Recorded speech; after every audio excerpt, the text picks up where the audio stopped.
But of course, you guys will probably know him best as the man who had 5 sold-out shows in Hong Kong. And tonight, he is here with us. Everybody, a warm welcome to Mr. Jimmy Ho!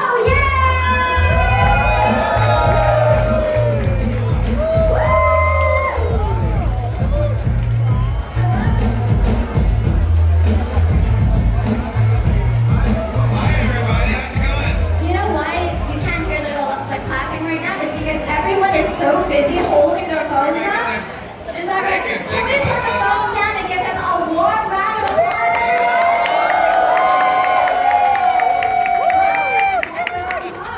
Hi, very excited to be here. I'm sorry you guys can't sit. I'm gonna sit down.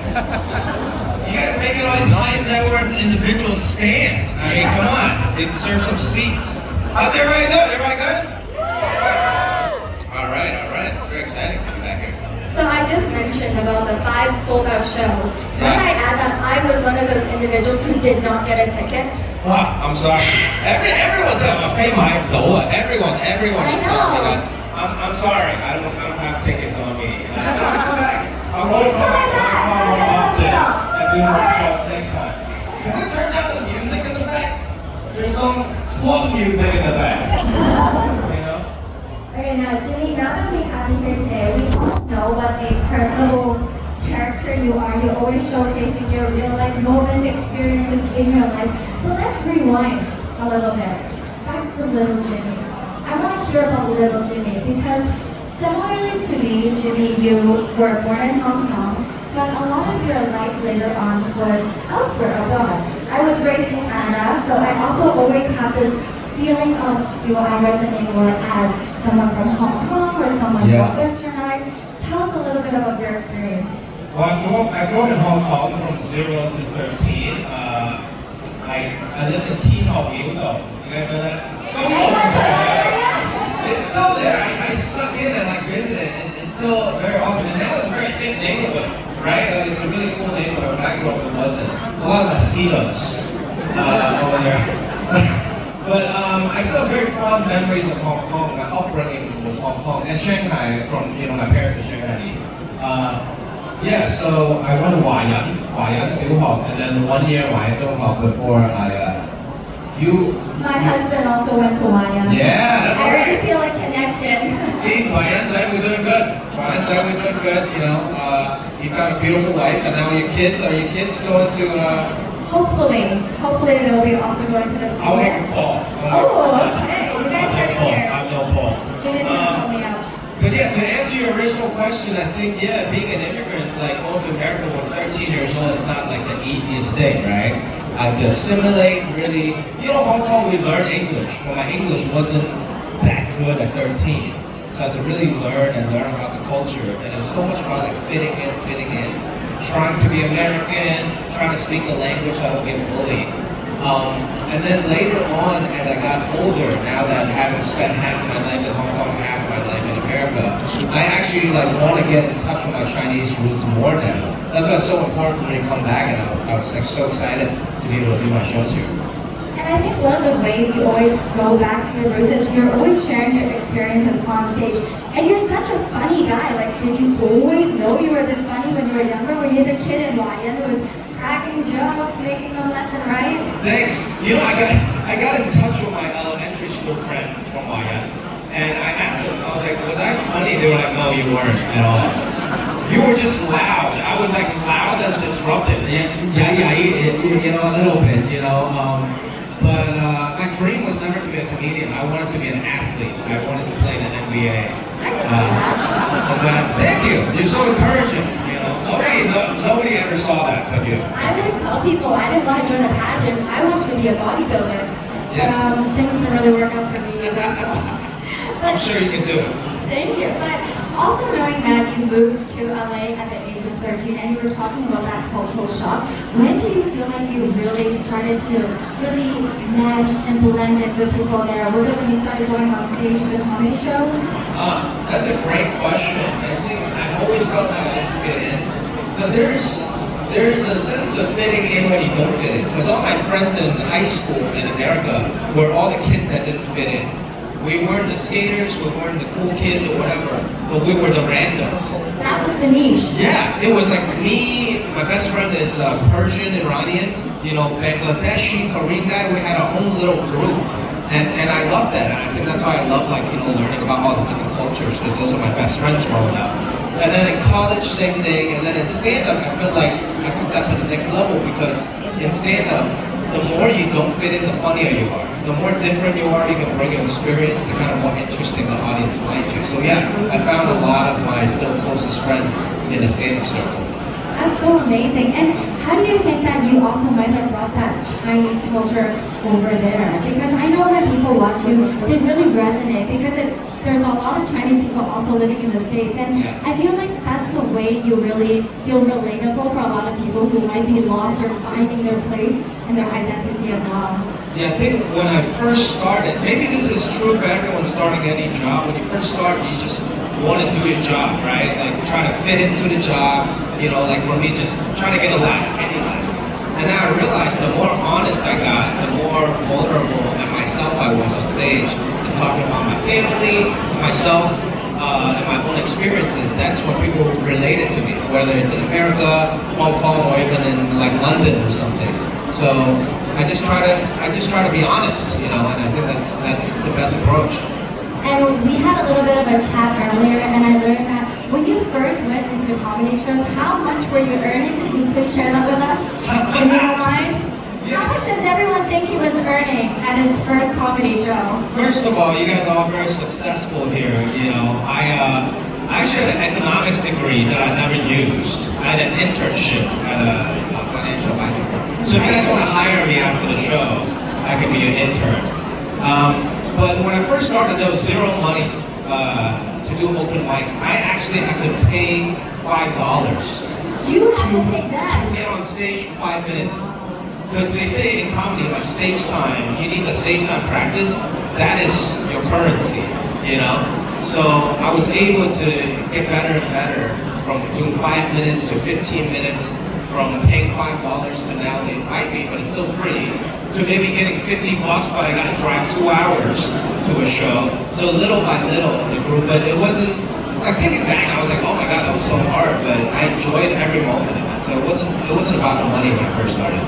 Absolutely. I think that is something that we can all relate to. Even, like you mentioned, the high net worth individuals or artists here tonight, we all know that it takes a step-by-step process to make it to where we are here tonight. And I think it really means a lot to see someone as successful as Jimmy to also have that first start and really stepping it up into what he is today. Thank you, thank you. Can we get is it I know it's a lot of high net worth individuals here. I don't want to get like, you know, but can we get some quiet in the back, you know? Hey, high net worth individuals in the back. Everyone, you know? Not for me, but, you know, just for everybody here. Just get a little quiet for like 30 minutes. Let's give another round of applause to Jimmy for being such I don't care, I'm not going to get fired from this job. If you guys can be quiet for David Beckham last year, let's be a little quiet for your boy here, you know what I mean? Let's have a little fun for the club. For 20 minutes, just want to and we'll get back to your high net worth conversations, okay? All right, thank you. I think it's better now. It's better. Now, we were just talking about the word hustle. We're talking about how we all really, for us to really make it, we really need to have a stepping stone and really build our way up to where we are now. How do you see this word hustle? Is it about having hard work? Is it about dedication, passion, or just doing it regardless of the highs and lows? That's true. I think hustle is a great word. Like, it really caught on in the hip hop community. You know, it's all about hustle, but I think hustle is like built into like Chinese DNA. Like actually, when I came back here to like do work, you know, in China and in Asia in general, everyone works so hard here. It's crazy. Like in America, my agents are great, right? But you know, they work 9 o'clock, 5 o'clock, and then they shut down their phone. You can't reach them on the weekend. It's a work-life balance, which I think is very important, right? But here, my agents are calling me at like midnight, or like texting me back on WhatsApp and WeChat. I gotta check like 4 different apps. I'm like, guys, this is too much. You know, I want to be American. I'm like, guys, I need my work-life balance. You know. But I think people here work really hard, and everybody is born with that hustle. Because I think our parents like drilled that into us. Absolutely. I could relate to this more because I recently went back to Vancouver to visit my brother. And as we were ordering at the menu, he kept looking page after page. And I got so impatient. I was like, how do you not know what to order?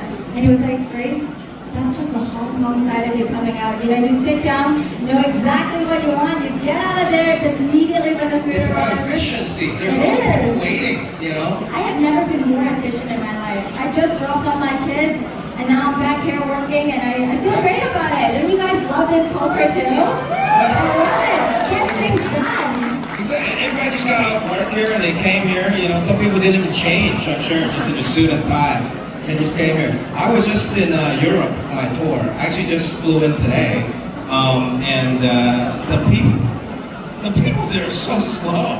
When you order at a restaurant, it's like a 3-hour meal. I'm like, come on, where's that Hong Kong hustle? Let's go. But I'm like, okay, I gotta calm down. People just gotta think I'm crazy if I start yelling here.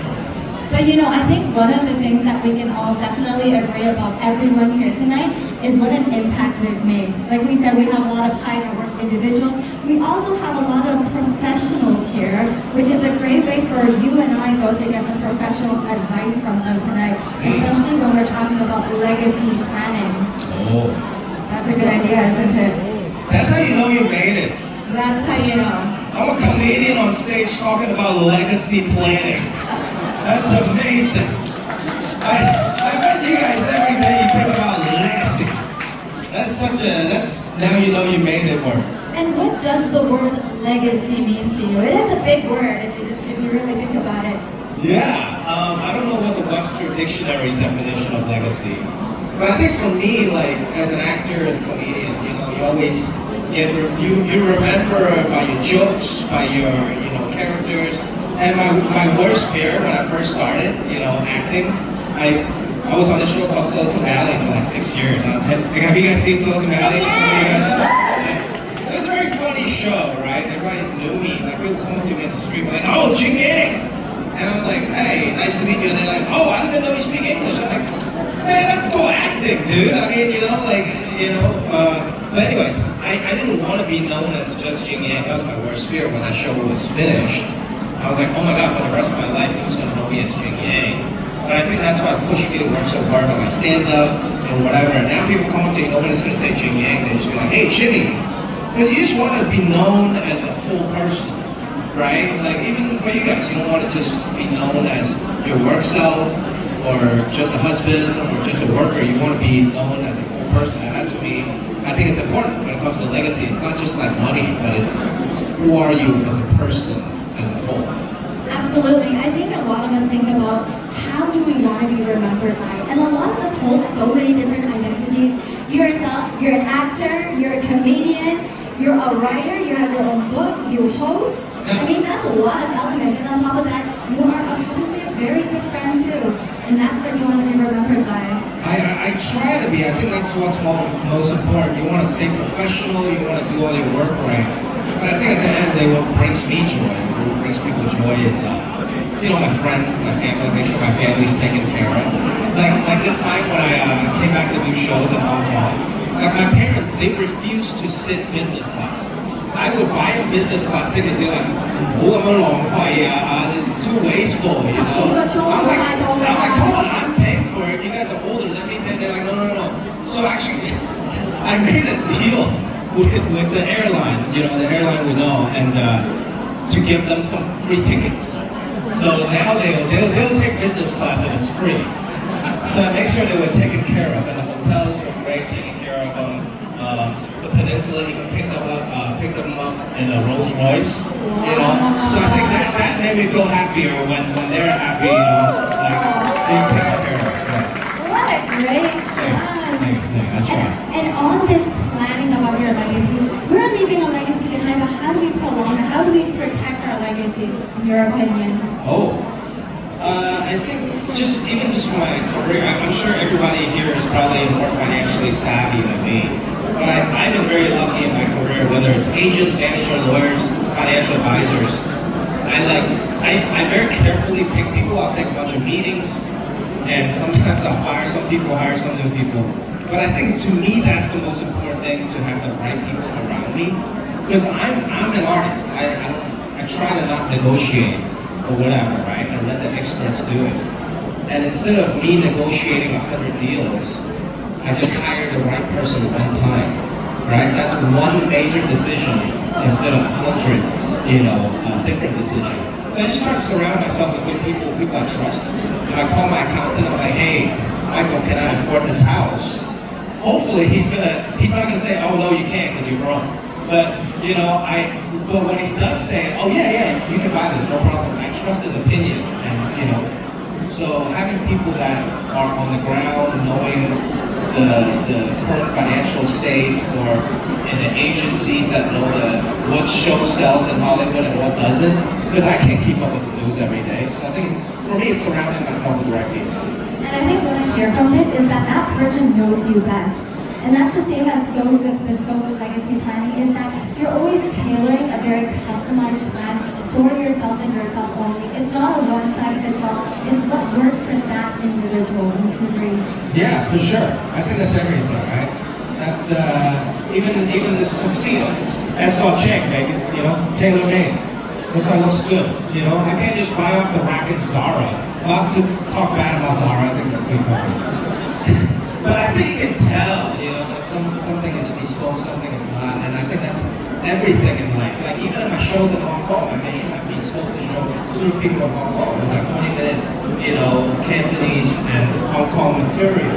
And even when I go to London, the show, I talk about how bad the food is in London and everything. So I make sure I take so people feel special when they come to my show, and also I'm sure with financial planning, everyone's different. Like for me, this is an early lesson I learned, right? Like, because I'm like, oh, now I'm making money. I can buy this, buy that. And then my financial advisor was like, no, you can't buy anything right now because you're a comedian, you're an actor, your income goes up and down.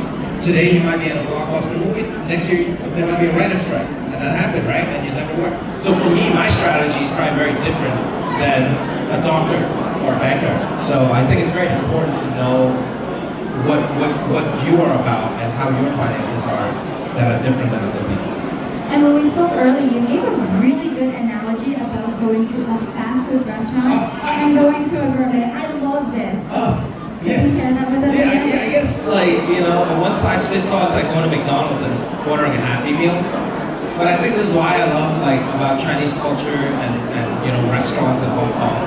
Like if you really know what's up, you go to a restaurant, right? And you don't order off the menu. Chinese people, we don't look at the menu when we order. We call over the manager that we know for years, and we ask them what's fresh, right? And they will honestly tell you. Like you're like, hey, come on, sing about no give. Like go order that. And you want someone like that, probably say to your financial advisor, hey, I want to invest in this stock. It's like, no, don't do that right now. Get something else. It's like ordering vegetables at a Chinese restaurant. Only tourists. And look at the menu, like, hey, what is this, P-tips or, guideline, But I think for people really in the know, like real Hong Kong people, you call the guy over, you're like, come on, hey, Sunseed, what's fresh today? Okay, it's a conversation, you talk to them and you make it for yourself. It's not just ordering off the menu. And I think that to me feels really good. Absolutely. That's what I really wanted to share this analogy, because it really shows you why we need this Bespoke legacy planning. Could I also at this moment ask our audience to again remain a little bit quieter so that we can continue our conversation with Jimmy. Now, hey, people in the back! it's better when he's not Yes, in the back! Just keep talking, but like quiet, You guys, I'm not gonna say shut up. You guys are too rich for me to tell you to shut up.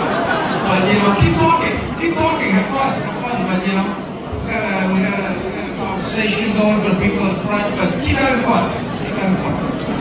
Now, I mentioned earlier that we both have this, I would say, semi-identity crisis, where we kind of resonate with our Chinese background, but also our Western upbringing. Do you think that this comes into play when we talk about wealth management? Because in Western societies, it's quite different how they manage their wealth, would you say? Yeah, I guess from what I see, it's interesting, right? Like, You know, there's a couple of things. I think growing up Chinese, it's always about negotiating a good deal. Everything is pitching the dollar, and like we're very detailed about our money, right? When I went to America, from some of my wealthy friends, you know, and I'm sure wealthy people here too, like it's not always about the money. It's like money can actually buy you the freedom and the time, and hiring the right people can, give you the freedom to have fun, right? Like time is more important, but I think it's both. Like I do both, you know, and also Western culture is more individual, you know, like you care about yourself, you care maybe just about your kid, make sure to get a trust fund, then they're good, right? Whereas like Chinese people will care more about family, even if we maybe will care about relatives, taking care of like everyone. And I think that's both good. There's no right answers for all of these. And for me and you, I think fortunately that we're able to experience both. Now we can pick and choose whatever fits for us. Absolutely. I love that. And you guys love that. I love really meshing. It's not about comparing the cultures, but really bringing all the different identities that we are here today. Yeah, and I think that's why travel and living in different places, working different jobs is important for me. You know, I was able to kind of pull good things from like different cultures, and I think that's cool and pretty important. So dare I ask, it's a little bit off script. You've done so many things in your life. You've really built a legacy for yourself as an actor, as a comedian. You have your book. Is there something in store for Jimmy that we could maybe have a sneak peek about? Is there something in the future that you might want to hope to achieve and add into your legacy? Oh, that's a great question. I think for me, myself, I always try to find a new challenge and growth. You know, like it doesn't matter how successful you are, or me, like, you know, I think, and it's something, like when growth stops happening, that's when you feel like you're dying. You know, like I thought about actually like quitting acting or comedy. Not early on. I was enjoying early on, even open mics when I wasn't getting paid, because there was growth. Even if it's from 5 minutes to 10 minutes, from getting paid $5 to $10, that was growth, right? It was in the middle when I was just booking the same roles, but not really growing. So for me, it's always finding a new challenge. You know, okay, I did my stand-up specials, you know, I acted in drama and whatever. What's next? You know, could I start writing more? Could I maybe even direct something? I thought about that. Or, you know, working with, you know, people I really love, whether it's in the Asian market, in Asia, or in America. But I think, you know, this war has been really cool. It's my first time doing Asia, it's my first time doing Europe. And it really opens my eyes, and I'm like, wow, I can service and bring joy to so many different people around the world, not just America. So I think that gives me a new sense of mission and responsibility. So we'll see. I don't know yet. I think part of the fun is I don't even know. I have some goals, you know, but we'll see what sticks. That sounds exciting to me. Who wants to see director Jimmy O. Yang?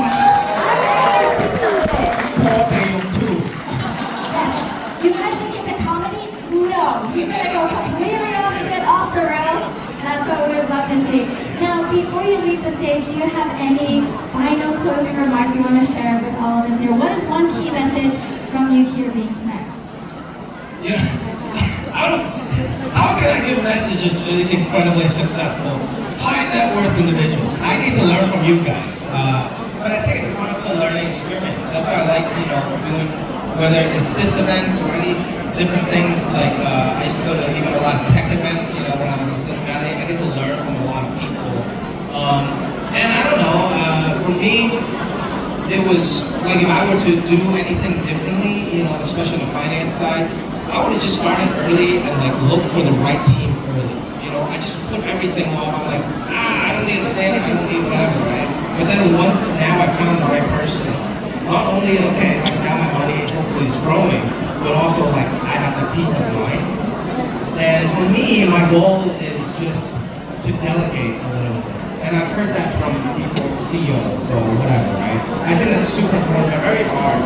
Because me as an artist, I want to have my hands in everything, but it's just not sustainable to some degree. Why am I editing my whole Instagram video 8 hours a day? That's so good. I love it. So, but I think it's in order to really grow and expand and bring more to the people, to the audience, I need to kind of, you know, delegate and like get more people around me that I trust, and also just, get it done. You know, get everything started early so I don't lag behind and stress about it later. Absolutely. I mean, we heard Michelle speak earlier on. She was so proud of all the work that everyone has done. It's really not about one person, but a whole ecosystem to make everything happen at FWD Private. So once again, can I just encourage everyone to have a round of applause for all the hard work, all the dedication here. What I also add, to show there is an individual here who is on the book of Guinness Book World Records for the biggest private legacy planning deal in the world. Right there in the Hong Kong market. Not an easy accomplishment. Maybe that individual can manage my money too. Yeah, we'll be backstage if you need to come find I have us. half a Bitcoin. More than what I have. That's right. Okay, everyone, once again, could you please put your hands together for the amazing Jimmy Onion. Thank you so much again for being here with us tonight in Hong Kong. Thank you. Lovely to be here. Especially thank you guys in the front. Even people in the back. Let's thank them too. Thank you for all the energy and hate that you have brought to us here tonight. At this moment, can I have you remain on stage as we invite Mr. Hong on stage to present a gift on behalf of FWD Private and FWD Group.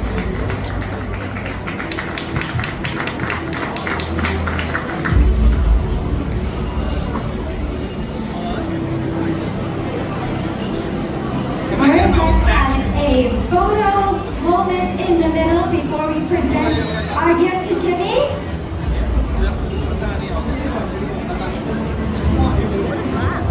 This is a beautiful, exquisite Laolei crystal representing wealth, prosperity, and of course legacy. Very apt and fitting to Jimmy himself.